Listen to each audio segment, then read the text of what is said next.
Andy Reid now has more wins as a head coach of the Kansas City Chiefs than he does of the Philadelphia Eagles. Let that sink in for a sec. We'll be right back.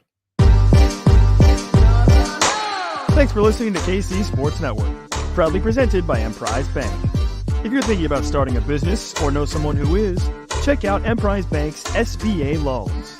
It's always good to know your options, and they can be your partner in possible. Welcome to 10 Things, presented by The Spot, formerly known as Mission Taco Joint, rebranding to Session Tacos. I'm BJ Kissel, and this is 10 Things. We appreciate you for spending part of your day with us, whether you're watching live on YouTube or you're listening to the audio after the fact. The Chiefs moved to 3-0 on the season after the victory over the Atlanta Falcons on Sunday Night Football.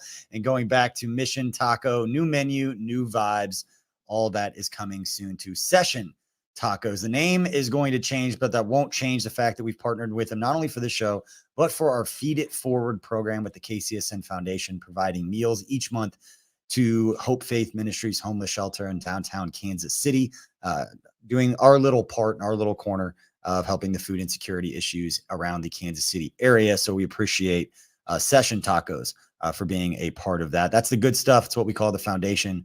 And that's why we call it that. If you want more information on the KCSN Foundation, all our different programs, you check out our website, hit us up on social at KCSN Foundation. You can learn all about that. But Tucker Franklin is joining me producing this thing. We appreciate, again, everybody for hanging out live. Please hit that like and subscribe. Let us know if you've got any questions or comments. You want to react to anything that we got during this show. I'm hosting this one by myself, so you're stuck with me talking. I downed a coffee, so ready to go. This will be a fun one to talk about. The Chiefs not only done a great job of just winning games, but making it very exciting and fun, Tucker, and they're just giving us a lot to talk about with each of these victories. Yeah, they're keeping the drama. Patrick Mahomes and the Kansas City Chiefs have a flavor for the drama. This one might not have came down to the very last play like the last three games had for the Chiefs, including the Super Bowl, but this one did come down to it. Yeah, the Chiefs have not played well yet. I think Nick Wright put it out on social media as he often does, saying that it's pretty amazing the Chiefs haven't played well yet. They're still figuring it out. So in that portion of the season, they are 3-0. And I saw this tweet last night from OptaStats on X. So the Chiefs have won their last 9 games by a combined total of just 54 points. And because I'm good at math, it's 6 points per game. Tucker, 6 straight, only winning by 6. Smallest margin of victory by any team during a 9-0 stretch in NFL history. Yeah. And I'm old enough to remember when one Pete Prisco from CBS Sports back in 2013 called the Chiefs the worst 9-0 team in NFL history. If you remember, it was the first year of Andy Reid, and they had played like 6 backup quarterbacks in a row. And I remember this because when he sent the tweet after that game, which I believe was against the Giants, I could be wrong about this. A lot of it's a blur because, remember, I'm a very superstitious person. We had season tickets. We had just moved back from California, had season tickets to Chiefs that game. First game of the season, took a bottle of Patron, put a straw in it, drank it. We won. So I was like, I got to do this for every home game.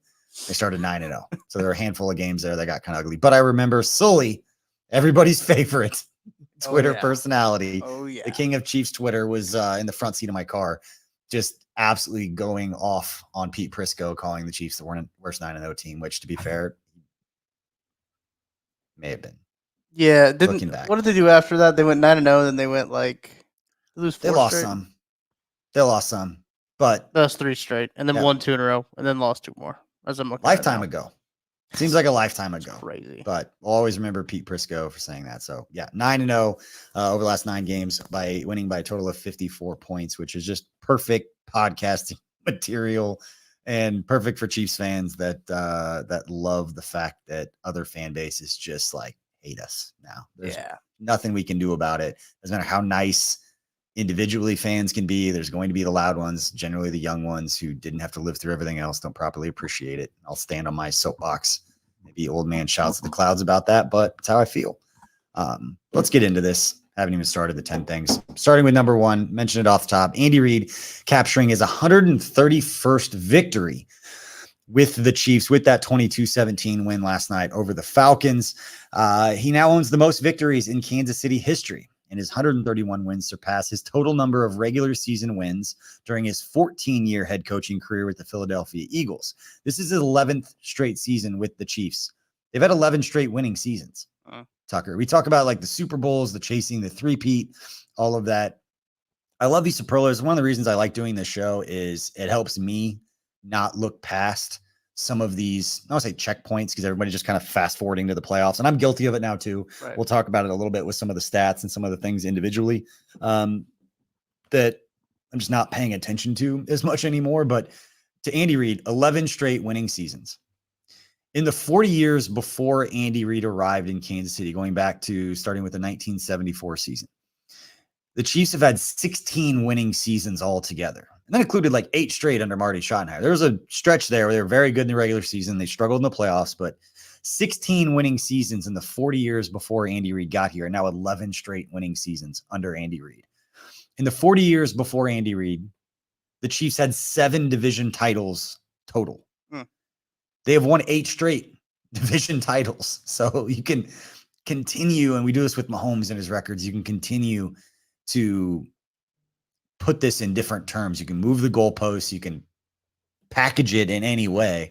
And I love doing it. I love getting creative with how we package it because it gives context to how much we should appreciate what we're going through right now, despite the fact, or including the fact that everyone hates us while doing it. So Chiefs fans, we got to kind of stick together in this because nobody's giving us any sympathy at this point in what we're doing. But I've said before, and I'll say it again, that the biggest moment in Kansas City sports history was Clark Hunt hopping on a plane, flying to Philadelphia and saying, it's not good enough for you to say you're going to come see us after you go to Arizona, after you go to San Diego, which we're both hiring head coaches during that cycle. And we're in line before the Chiefs. And Clark basically said, nope, put everybody on a plane, flew to Philadelphia, met with them in the hangar at the airport. What was supposed to be a 3-hour meeting became 8-hour meeting. Tammy, Coach Reid's wife, called the limo that was supposed to take him to the airport, or supposed to take him to the plane, and said, waved him off, said, we don't need to go anymore. Biggest moment in Kansas City sports history is Clark hopping on that plane, getting the job done. Everything has changed for that, not just with the Chiefs, not just with Super Bowl rings, but the trickle-down effect of what it's meant for everyone, including us sitting here, to be completely honest with you.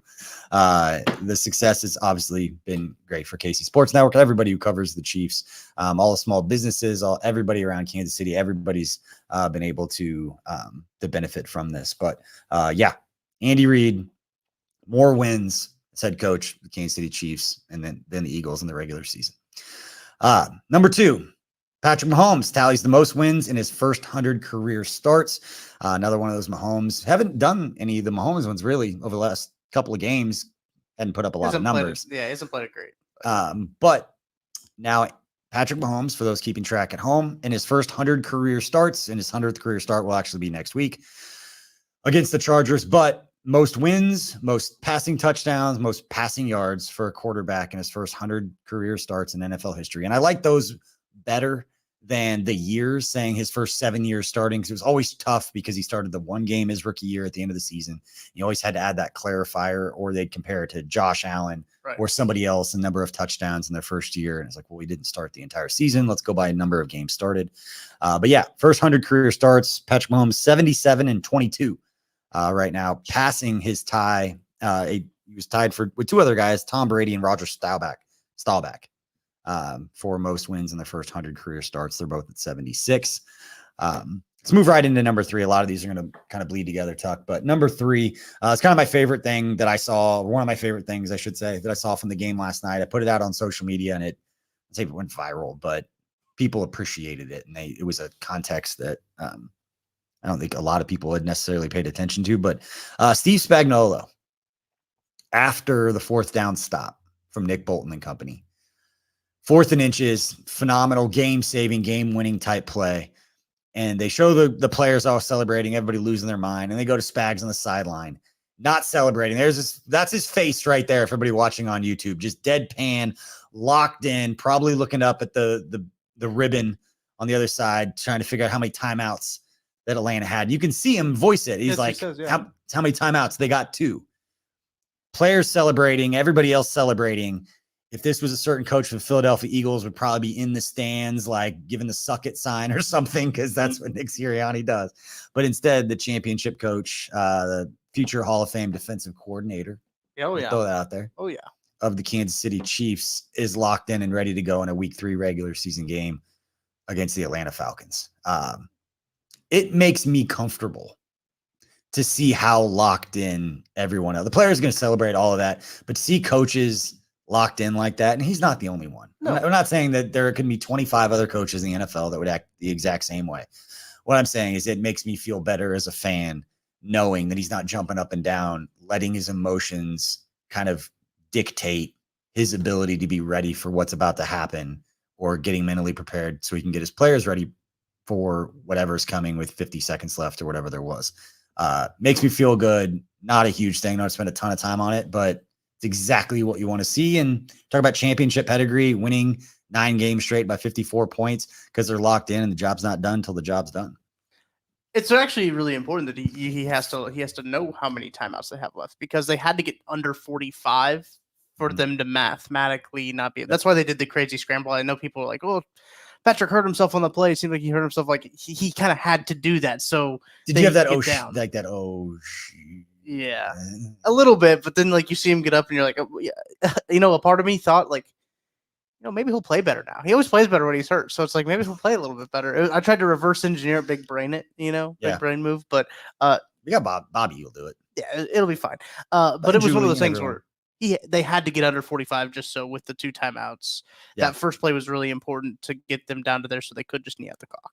Yeah, absolutely. We don't need to spend more time on that one either. We're going to run through these. This will be the fastest we've gone through the first 3. I think so. Ever. We'll go to number 4 here. Again, if you're watching this on YouTube, let us know your questions and comments. Tucker will bring them up and we'll react to them here on the show. But number 4, and this is just for me, Chris Collinsworth on the broadcast was talking a lot about Travis Kelce not getting involved. I'm not saying Travis Kelce shouldn't be more involved, or when the offense is struggling, it's like, why not throw it to the first ballot Hall of Famer? But I'm going to let you in on something, Tucker. And maybe it's different for me this year. I just don't care. I don't care what it looks like. I don't care how it happens. I don't care if Patrick Mahomes finishes the season with more interceptions than touchdowns. It's not changing the fact that he's the best player in football. I don't care if they ranked him number 4. Yep. We've seen this movie before. We've seen this happen a lot. I used to get a text from my sister in the fourth quarter of every game that was close. And it was like, should we be nervous? And in the past, I'd like send this long book, like, here's what it look like. Now it's like, no. Even the Super Bowl last year, it's like, no, like we've seen this before. Just let them do what they do. We see Spags is locked in. We know that Mahomes and Kelce, when it comes down to it, if you keep giving them chances, they're going to make you pay for it. And I don't care what the stats are. I don't care that Travis Kelce finished the game with 4 catches for 30 yards. I don't feel, and maybe at Tucker, it's that in the past you feel like you want to put up big numbers because then not only are you winning, but you're proving like our guy's better than Gronk because you guys won and now we're going to win and he's going to have better numbers so we can do this. Same thing with Mahomes. Now I just don't care. Like, it's a three-peat. This whole season is not about individual accolades at all for any of at least those top 3 guys. I brought it up with Chris Jones saying big numbers, big season, helping that case for the Hall of Fame because I still think he's on the outside looking in. But with Travis Kelce and Patrick Mahomes, I don't care how many interceptions he throws. Game's close. They're going to have a chance to win it at the end. They're probably going to drop a couple of these games where they play like this and the ball's going to bounce the other direction, or your punter is not going to have a 32-inch vertical, able to go up and get it. We'll get to that play because, that one I like. He's a former bad high school punter. That's a dream to show off some athleticism, but we'll get to that. But yeah, I don't really care. Patrick Mahomes finished 26 of 39 for 217 yards with 2 touchdowns and a pick. Patrick Mahomes was 9 of 12 with a touchdown in the second half. The last couple of drives, they went 3 and out when they could have iced it. Got a couple first downs to run the clock out when they're up 22-17, which is not what you want to see, but give the other guys some credit. We're going to talk about the play that Jesse Bates made on Travis Kelce a little bit later because that was right before the Matt Araiza highlight play. But Tuck, am I wrong? They kept talking about Kelce, and I know it's because they have graphics ready and the broadcast, which we talked about, kind of struggled. As a broadcast, as somebody who worked before I worked at the Chiefs and learned kind of how things work behind the scenes, worked as a production coordinator doing logistics 4 production trucks and knowing how that whole thing works. A lot of technical, a lot of just issues with the broadcast, but didn't like personally how much they were talking about Travis Kelce not being used, because I don't think Chiefs fans really care. At least I don't. Yeah, it's going to be one of those talking points, though. I mean, he's one of the biggest athletes in the world right now, just because of who he's dating. So it's going to be one of those talking points that Chiefs fans are going to have to deal with all year. I do think that Patrick Mahomes said this after the game, that there were plays that they called for Travis Kelce where he is getting attention, and like that is true. I think he said he's getting 3 guys. Now I don't know if I saw 3 guys on Travis Kelce, 14 guys on it, but I do think that he is getting some extra attention. And that's leading to him not having probably the production that he wants to have.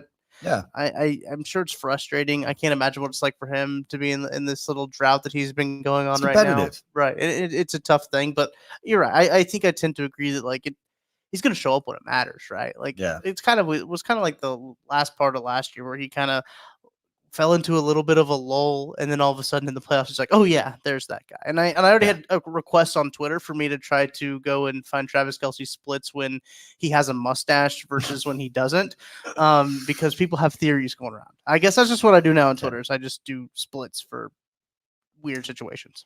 And I caught bits and pieces. There were chunks of the game that I didn't see live. I was putting the kids to bed last night, trying to get them ready. Was Taylor Swift at the game? Nope. I didn't see any mention or anything with that. But yeah, at this point in his career, I know he's going to want to be competitive, especially if they go out and lose and he didn't make a huge impact. He's going to be pissed because he wants to go out there and do something. But he has nothing to prove. Right. There's nothing that anybody, I shouldn't say anybody. There are young guys on this team that are trying to prove that they can play at this level, and they're trying to get contracts and all of Leo Chenal, one of those guys. We'll get to him in a minute. Now he's playing. Nick Bolton, obviously, is one of those guys. Is in a contract year, but I could care less what the stats for Patrick Mahomes and Travis Kelce are. It just doesn't matter at this point. Win in advance. All right, let's move on to number 5, guy who made the play of the game. I know your guy. Nick Bolton breaks into the backfield in a last-ditch effort on the 4th down. The Falcons tried to run the ball off the left side, and Nick Bolton had other plans as he wrapped up Falcons running back Bijan Robinson for a 3-yard loss and a turnover on downs, ultimately ending the game and solidifying the Chiefs' 22-17 victory. Bolton finished his statement night with 8 tackles, 7 of which were solo, including 3 tackles for loss. Let's talk Bolton first. Tuck, as a big Mizzou guy, I'll let you go first because there's some more to unpack here with how Chiefs fans and the Nick Bolton stuff it's become a thing over the last few years. It has. Get credit when it's due. Absolutely. You do. And this is what Nick Bolton's really good at. And this is what he is so elite at as a linebacker. And this is why people want to pay him the money. That mixed with the smarts, I think, was really impressive too in this performance. As he left the game with what seemed to be a back injury, holding the back, never great as a linebacker. Or nobody used to have a back injury, right? And those are not good. Andy Reid didn't make a mention of it in his post-game comments, so it must not have been that serious. But you never know. I don't think I saw anything on the timeline on Monday morning either about him mentioning Nick Bolton. But like they've been to us. They've been in town for like 4 hours. So that's a late flight coming back. Yeah, they probably landed around 4:30, something like that, and then Andy Reid back at it again at the Zoom presser this Monday morning. But I do think, look, that's what Nick Bolton does well. He stops the run, things are in front of him, he can contain them, and he hits hard. He gets those tackles. That's what he does, and it made it even more impressive that it was a real team stop. I do think Nick Bolton obviously is going to get credit for that tackle, going to get credit for that big stop. A real team effort, though, on that play. And the defense really did play well. I mean, this is probably getting too macro here, but outside of that, like if Chris Jones doesn't have that week roughing the passer call, we're talking about this defensive performance so much differently than what we are right now. Yeah, and I want to keep talking about Bolton because we'll talk about the penalty here in a second. But I think you bring a great point that's exactly what Nick Bolton does well. And nobody's ever said that Nick Bolton's not elite at that. I think the nuanced conversation a lot of people don't want to have is that Nick Bolton isn't a complete dominant linebacker in all phases of everything a linebacker is asked to do. Really aren't any. If we're being fair across, Fred Warner is probably the only one. We're talking about a unicorn. I remember having this conversation with Mike Borgonzi a long time ago when the Chiefs were running a 3-4 under Bob Sutton, and how difficult it was to find an outside linebacker. And it's a different position, but just stay with me. How difficult it is to find a 3-4 outside linebacker who can play the run, rush the passer, and drop into coverage, and all the thing an outside linebacker is asking to do when you have to get that guy in the draft when you're not picking in the top 5. Yeah. You might be able to find that guy, but he's going to be a top 5 pick that can do that playing that kind of position. Mm-hmm.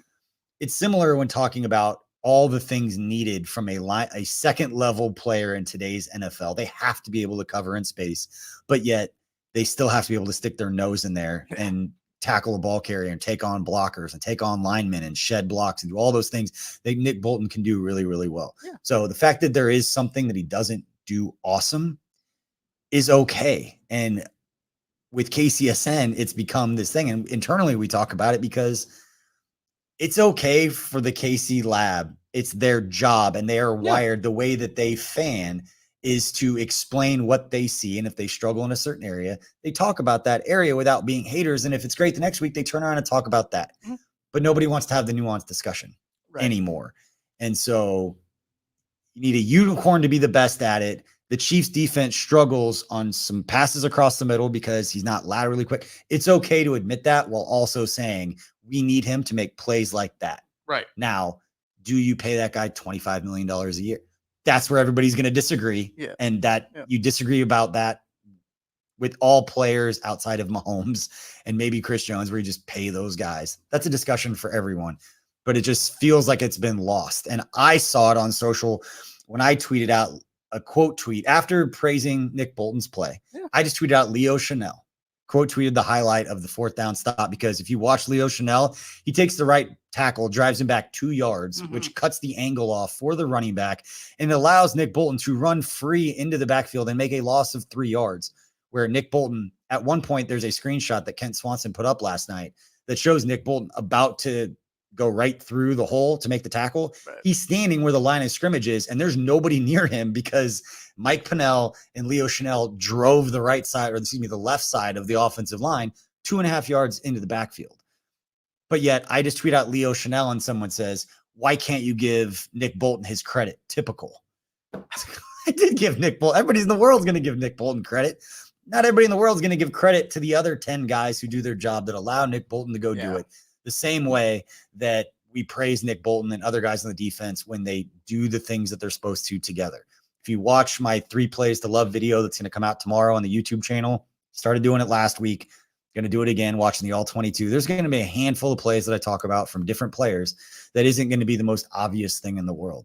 Nick Bolton making a 3-yard tackle for a loss on 4th and short is the most obvious thing in the world to promote. Yeah. It's easy. Pay attention to some of the other stuff. That's all I was doing. But yet I'm catching strays on it because people are so triggered to defend Nick Bolton because people rightfully say he's not awesome in space covering guys. And that's okay to say. Doesn't mean he's not an elite linebacker. I hate that nuanced discussions cannot happen. But Leo Chenal, talk about him for a minute. Yeah. He has been the most surprising, not MVP, but biggest storyline for me of coming into the season. What's surprised or biggest development? Yeah. Leo Chenal. He's all over the place. He is making the types of plays that we thought when they drafted him as a rush Sam linebacker who's going to play downhill. Violence and physicality. 2 words he said to Mitch Holthus on the day after he got drafted at the season ticket member party at Arrowhead. It's like, what do you bring? Violence and physicality. And he does. Death row. He does. Here's what I love about Leo Chenal. Sorry. Kent Swanson is. Kent's upset. He's in my dome about it. He will do whatever you ask him to do. Yep. And he's going to put his hand in the dirt. He'll put 2 hands in the dirt when he's a fullback. He'll go on the offensive side of the ball. Look, he'll drop into coverage too. He will do anything you ask him to do, and he will get it done. Been very impressed with him and everything that he's done. I made a tweet last night about I don't say this lightly. I think that makes him my favorite player on this team, just because he is willing to do whatever it takes to help this team. And we talked about this. I don't know if this is on the sheet for later, but only 14 snaps for him. Those might have been the most 14 impactful snaps. Thought it was a misprint. Yeah, I went back and looked. I was like, there's no way that's right. I felt like he was on the field way more than that. Yeah. 1 on offense, 14. I think he had 10 special team snaps as well. So he was on the field a decent amount when you add special teams into it as well. But just 14 defensive snaps, a very impactful 14 from him. Yeah, great performance from Leo Chenal. And again, it's okay to praise everybody. Yeah. Look, that was a good team. That was a good team stop. Like, that really was. Like, the way that they defended that was a very good team defense. Yes. It's just become Nick Bolton makes a play and everyone throws their hands up saying, see? Right, like, see? He's awesome. And it's like, well, it's both, yes. To be fair, it's both sides, too, because when he gets burnt on, who was it? Isaiah Likely. That's the true. The other side is like, see, look at this. Yep. So it's just, it's why it both sucks. sides. And you feel bad for the player because, again, you're talking about being upset that he's not a unicorn. Right. Being upset that he's not a generational linebacker who's absolutely everything at an elite level. So instead, you're stuck with an absolute elite linebacker who deserves to get paid a lot of money and is on his way to being a 3-time champion and the only middle linebacker in the history of the game that would be able to say that. So, oh, wow. Let's take a break. We appreciate you supporting KC Sports Network by listening to our podcast. You have helped us become the highest ranked Chiefs podcast network in 2022 and 2023. And don't forget about our daily Substack newsletter, the best written analysis you can find on the Chiefs straight to your inbox every day. kcsn.substack.com. You know when you discover a new binge-worthy show or a song that you bump on repeat and you have to share it with your friends so they can experience just how awesome it is? That's kind of what it feels like when you discover Mint Mobile offers premium wireless for $15 a month when you purchase a 3-month plan. That's such an awesome deal. There's no way you can keep it to yourself. Friends don't let friends overpay for wireless. Say bye-bye to your overpriced wireless plan and switch to Mint Mobile. To get this new customer offer and your new 3-month premium wireless plan for just $15 a month, go to mintmobile.com/KCSN10. That's mintmobile.com/KCSN10. Cut your wireless bill to $15 a month at mintmobile.com/KCSN10. $45 upfront payment required, equivalent to $15 a month. New customers on first 3-month plan only. Speed slower above 40 gigabytes on unlimited plan. Additional taxes, fees, and restrictions apply. See Mint Mobile for details.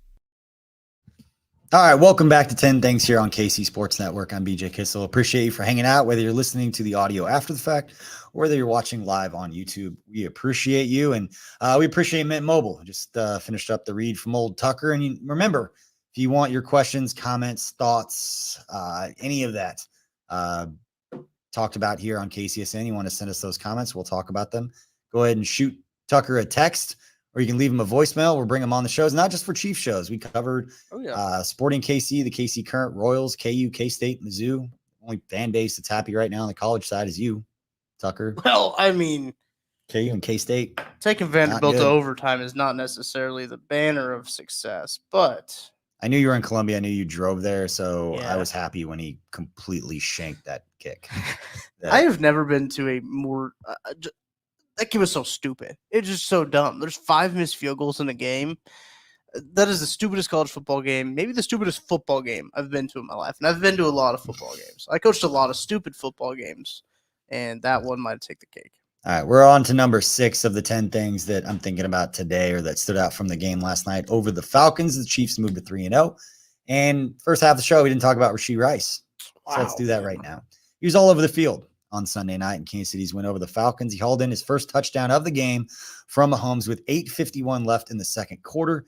The 13-yard touchdown reception was the second touchdown connection between Mahomes and Rice this season. And then later in the third quarter, Rice caught a 27-yard pass to put the Chiefs at the Falcons' 42-yard line. It was the biggest play of the game, Tuck. Chiefs had one play in that game over 20, actually over 2 plays at 17 yards. So that 27-yarder was the only play in the game for the Chiefs offense that went over, 18 yards in the game.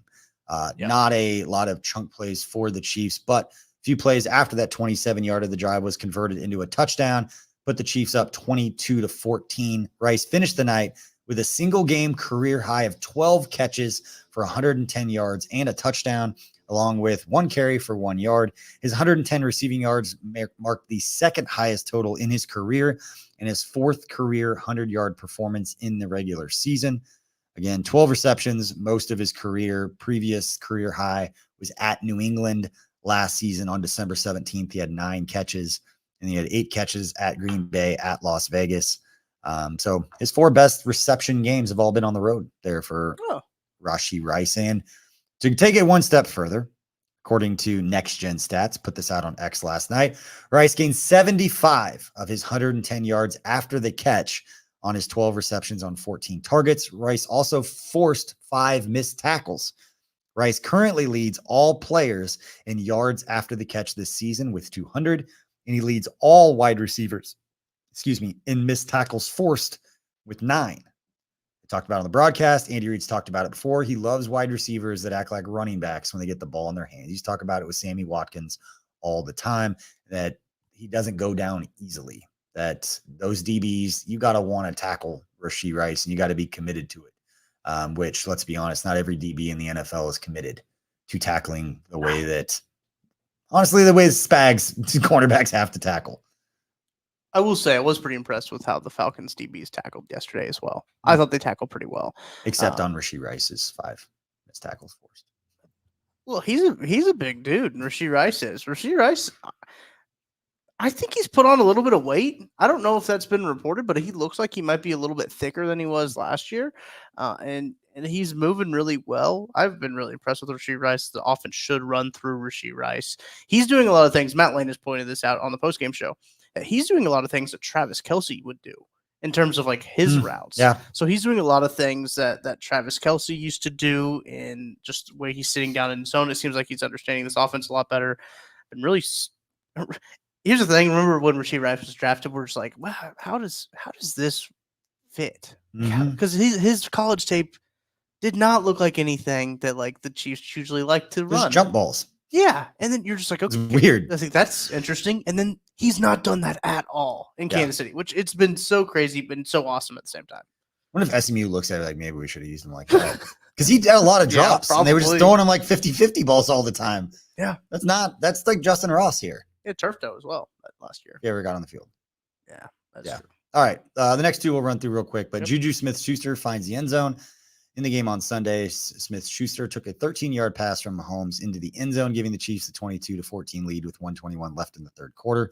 Smith-Schuster finished the night with 2 catches for 17 yards and a touchdown. And Tucker, you mentioned earlier, he had a lot of snaps, and that we knew Juju, he knew the offense. He knows where to be. Mahomes obviously trusts him, and you don't have to light up the scoreboard if you're making the plays when it matters. And that was one of the plays that mattered. Moving on to the other side of the ball, Chiefs holding Bijan Robinson in check. The Chiefs held Bijan Robinson to 31 yards on 16 carries. Those 31 yards rushing are the second fewest yards in any game where he registered at least 10 carries so far in his career. Now, granted, he was top pick last year, but great job, the Chiefs defense. I mean, second lowest of your careers is a stat. It's easy to remember.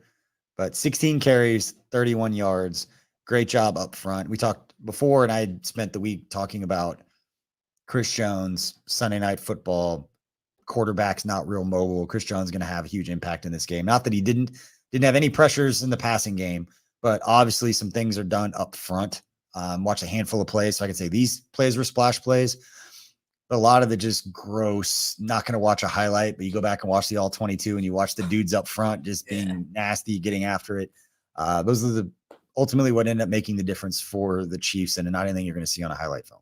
Yeah, they paid attention to him for sure, to Chris Jones, and I think that let Turk Warden be able to eat. I think Turk Warden had a really good game. He's been the Chiefs' second best defensive lineman, I think, this year. Yeah. He's been very good. He's been great. And that allowed, Felix. Look, Felix, we'll talk about him in a second, probably. But he gets unblocked because they have to pay attention to Chris Jones. And that is what you want to see of guys when they do pay attention to the Chris Jones, those star-studded guys that take advantage of it. And look, Spags was just peppering. At the end of the game there, Spags is just peppering Kirk saying, we want you to move. We want you to move around. And he just couldn't do it. Yeah. All right, let's move on to number 9. We talked about this before. I'd put this at 1 and 2 just because these are the things that I pay attention to during a game. And I know we've talked about this offline, and not that anyone really cares, but if you're ever curious about why if I watch a game, I'm going to pick like the most non-obvious thing to make a big point of. I think it growing up playing baseball, like I was a relief. I had a very small role that I took very seriously that I thought had a huge impact in a big moment. I was going to come in and pitch. I was the fire relief guy, bunch of guys on in the 7th inning. I come in and get one out. They go sit down. I'm wired to like pay attention to like those kinds of roles and those kinds of plays where it might not be the Rashee Rice getting 120 yards, but plays that make a difference in the game. So players like Justin Watson and even what Sky Moore and very limited action did last night, you get in there for one play and you do your job in a key moment that helps them win a game. I'm going to talk about it because I'm paying attention to that, because those are the things that championship teams do. Is your role players, or the people that aren't putting up the huge numbers, are so locked in and doing their job that they put together winning type plays. And what I mean by that, when we go back to the end of the preseason, everyone's putting the rosters together and all these fans are trying to cut Justin Watson and keep him off the team. And yet we've seen for the last few years, he might not finish the game with 75 yards receiving. He may have 20 yards, but it just generally always seems to come on a key third down. He makes play. He's generally open. It's not a highlight reel catch, but he makes the play that he's supposed to. And you look at the 2 touchdowns for the Chiefs last night against the Falcons. The first one happened because of a 3rd and 8 that was converted earlier that Justin Watson made the play. Justin Watson caught the ball along the sideline for a gain, I believe, like 13 yards on a 3rd and 8 that extended the drive. Not a highlight reel play, is one that Patrick Mahomes faked, like pump fake, like 17 times, according to Chris Collinsworth. So there's one. And then on Juju's touchdown, again, 3rd and 7, I believe we figured out it was a 13-yard touchdown, but 3rd and 7 on Juju's touchdown, runs those crosser routes. That runs the mesh. They're crossing across the field. And Justin Watson, and they highlighted, I believe, briefly, I don't know if it was that route or another one where he did it similarly, where he kind of buzzes the corner. Not illegal, not a pick or a rub, whatever the legal term is, but affects the DB, which allows Juju to score. 2 touchdowns for the Chiefs that won that game. One was because of a 3rd down conversion from Justin Watson. The other one on another 3rd down happened because Justin Watson did his job on a play that when you watch the highlight, you might notice, like, oh, that was good. Go back and actually study. Could somebody else that you wanted to replace Justin Watson with do that little detail? It's like, oh, that's simple. That's easy. Anybody can do that. If anyone could do that, they would be on the field. Right. Justin Watson's on the field because they trust him to make those kinds of plays.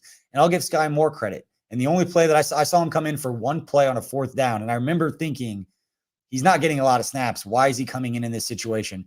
Probably because they trust him. He knows what to do and he knows where to block was. It was a Carson Steele 4th down run that they converted. And I think they ran actually to the weak side of the formation on the play. You can look it up and you tell me if I'm wrong. I'll talk about it during the film breakdown tomorrow. But Sky Moore comes in, goes in motion, and is on the weak side of the formation and gets to the inside shoulder of the linebacker, DB, whoever it was that he's blocking, and slowed them down enough for Carson Steele to get that 1st down. I don't know if the Chiefs gets that 1st down without Sky Moore doing his job and making that block. Again, most people going to go in one ear, out the other, not going to pay any attention because they want to see a highlight reel catch down the sideline that everybody's like, oh my God, that's the most amazing play. You don't always need the most amazing play. You need guys that can do their freaking jobs in crunch time in big moments. That's exactly what we saw from Justin Watson. It's exactly what we saw from Sky Moore. We'll complain about receivers and all this at different times in the right spot. I'm passionate about this because they're role players doing their jobs that help them win football games, and that should be rewarded or talked about. I agree. And we talked about this too with when it comes to Sky Moore. 15 snaps for him. And those 15 snaps anecdotally felt like they came in 2-minute drive situations. That they came in late in drive situations when they needed him to come in and do a role, do his job. The same thing with Justin Watson. Justin Watson comes in, he does a role, he does his job. I think it's a great thing to point out. All right, let's go on to number 10. I could have made this number 1 and been perfectly fine with it, but I didn't want to lose the audience. Matt Araiza. Is it Araiza? Araiza. Hey, I'll pull up. I butcher all kinds of names. Sorry. Matt Araiza. Maybe Araiza. I don't know. 12:52 left in the 4th quarter. Chiefs are up 22-17. Atlanta on the previous drive had just cut the lead after a field goal to 5 at 22-17. Chiefs get to a 3rd down. They throw to Travis Kelce in a big moment. Travis Kelce gets the ball in his hands, and the all-pro safety, Jesse Bates, who it's super annoying. I'm glad he's not with the Bengals anymore, makes a fantastic play, knocking the ball out of the hands of Travis Kelce, and the crowd went freaking nuts. There was momentum I know Andy Reid, Mike Frazier, those guys don't believe in momentum, but the crowd was into it at that point. They had just cut the lead, fourth quarter, their best player against one of our best players, knocking the ball out. It was the perfect moment to get the crowd going. The momentum was shifting. Matt Araiza standing inside of his own 20. I think the ball was like 38, so he's standing about 25. And long snap, well over his head, leaps up and makes a phenomenal catch. Dwight Clark-esque, according to his Dirkness on social. They screenshotted those catches. I saw something else that was better than any catch Kadarius Toney had. That's tough. Tough one, Kadarius. His catch trade is not even here. But phenomenal catch from Matt Araiza. Not only caught it, but then booted it 52 yards and could have led to a game-winning turnover. That would have been ball in like, what, the 15? Inside the 15? It was in the red zone. Yeah, depending on how far it rolls out, too, because that ball probably had some steam on it. Yeah. So when was the last time that a punter's athleticism was used to describe an actual play that helped them win a football game? Not a tackle, not a great pinned him deep. Pure athleticism. Ever. Tommy Townsend had a couple of good throws, but that's not necessarily athleticism. Yeah. Yeah, but it didn't help him win a game like that. Right. Not in that kind of moment, not in that kind of play. I think the one fake punt like that they ran last year was against like the Bears, and they didn't need that at all. But yes. I'm talking about punter's athleticism helping you win a football game. So we looked it up. There we go.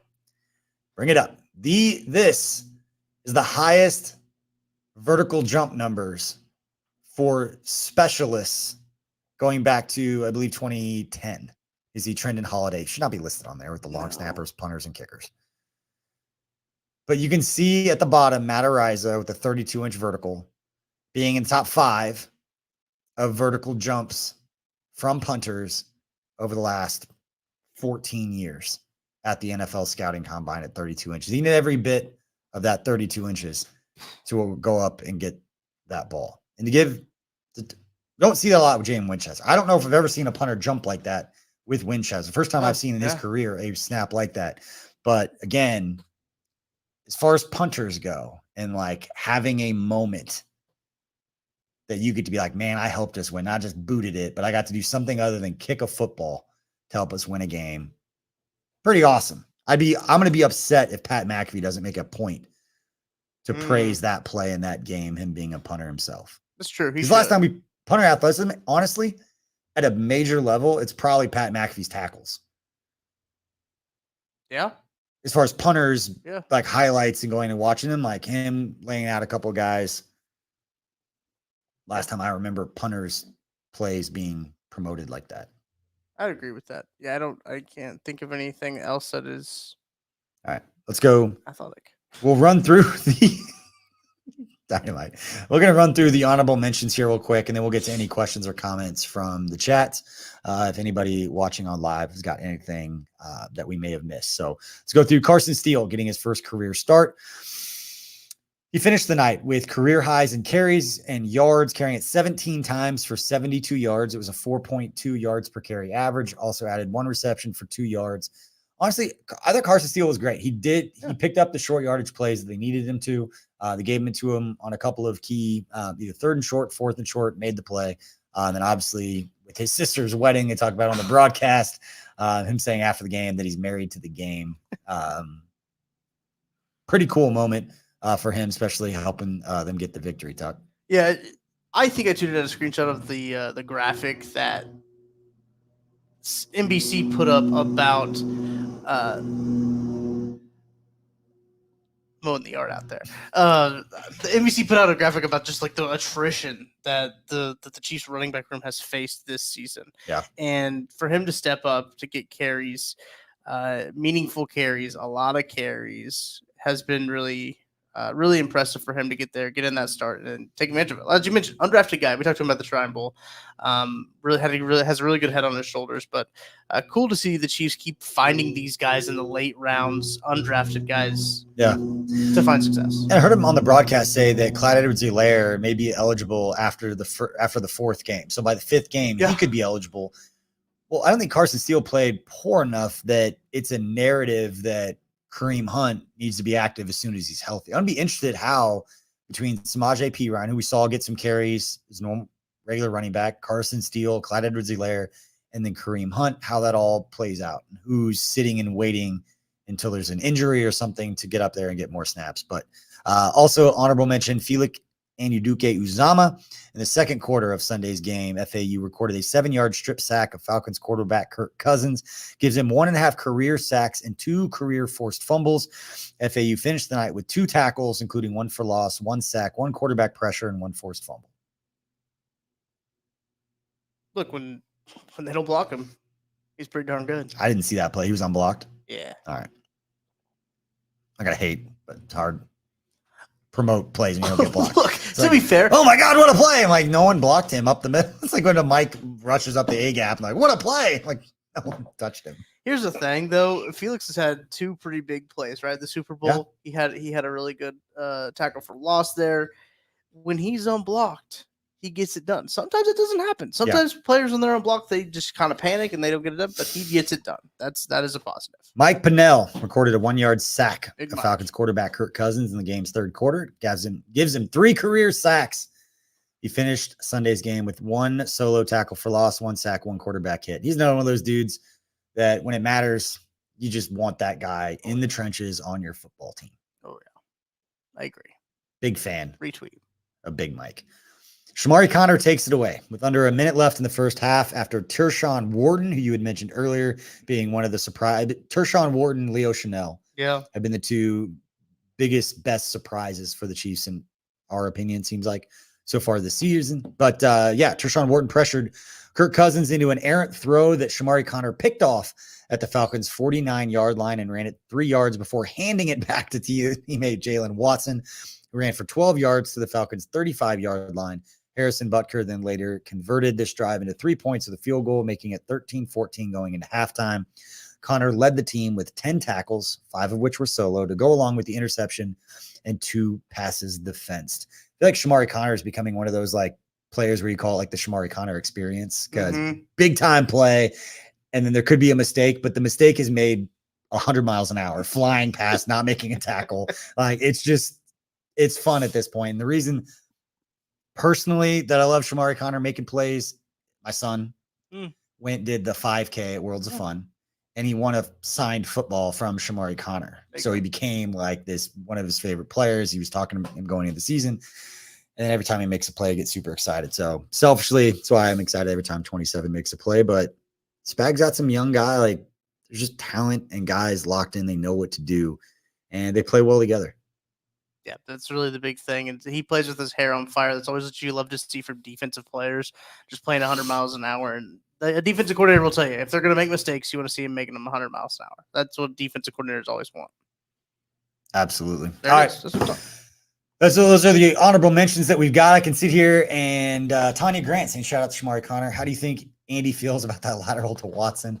They've done it so much that I don't feel like the defensive players can have anyone tell them not to do it when they see Travis Kelce full on throwing the balls laterally at different times. But there's a DB in that situation running around. I think they'd probably be okay with the laterals, knowing that 50% of the guys on the field, or 45% of the guys on the field are over 300 pounds, and they're offensive linemen. They're not going to tackle Shamari Connor in space if you go find some space, or they're not going to tackle Jalen Watson. So I'm all for the laterals, all for the defensive guys trying to put the ball in the end zone when you have a bunch of offensive guys who aren't used to tackling, half of which are big guys. So I'm okay with the lateraling. Makes it was fun. a handoff. I'm not gonna say it's too much of a lateral. He handed it to him. I thought it was a smart play, truthfully. I'm cool. They want to get on the board. Yeah. Look, get some points. I think Justin Watson should have lateraled it. Yeah. And we get, since we haven't mentioned it, and I don't want any haters in the comments and a bunch of other fans, it was pass interference call. Yeah. They could have thrown that flag. Put it this way, if they would have thrown that flag against us, I wouldn't have said a word. Be like, okay, yep. But is it the first time we've ever seen contact with a face guarding like that where a flag isn't thrown? No. Poorly thrown ball, a better placed ball gets that flag. Yeah. That ball's not very well. Too good of a throw to get the flag. too Is that what bad. you're saying? I'm saying the throw was bad. Yeah, but if it was worse and he had to come back for it even more, it would have been even more obvious that he made contact with it. That's true. So if he would have thrown it even worse, So I think if he would have thrown it higher, and Kyle Pitts really would have had to try to get up even higher, that they would have been a little bit more egregious for the official's point of view. I think the egregious part of it wasn't the contact, because that wasn't a ton of. There was contact. It's a penalty. I'm setting people off. I understand it, but there's a lot of contact all the time on plays like that. The fact that he was like not turning around and like the helmet in his chest is why it looks bad, but the amount of contact affecting his ability to catch the football wasn't any more than what we've seen on a lot of other throws. But yes, it should have been a flag. And there were a lot of other plays that should have had flags thrown. And that's where Chiefs fans, and then it comes into whataboutism, and it drives me nuts. Because you could do that with everything. We do it with politics. We do it with referee calls. It's like, well, what about this? Well, so what about that thing? What about that bad thing that happened? Well, what about this? What about everything? Yep. And we just across the world. See it all the time. All right. We are going to wrap this one up. If anybody's got any other thoughts on this game that we missed, please let us know. But we appreciate you all for hanging out. They made up for next Falcons possession. Yeah, I saw a lot of comments about the making up, and I agree with the fans that said you can't really do a makeup call at midfield when the makeup would have been first and goal from the 1. Yeah. Can't really do a makeup, but again, there were multiple calls that were missed throughout that game. There were multiple plays.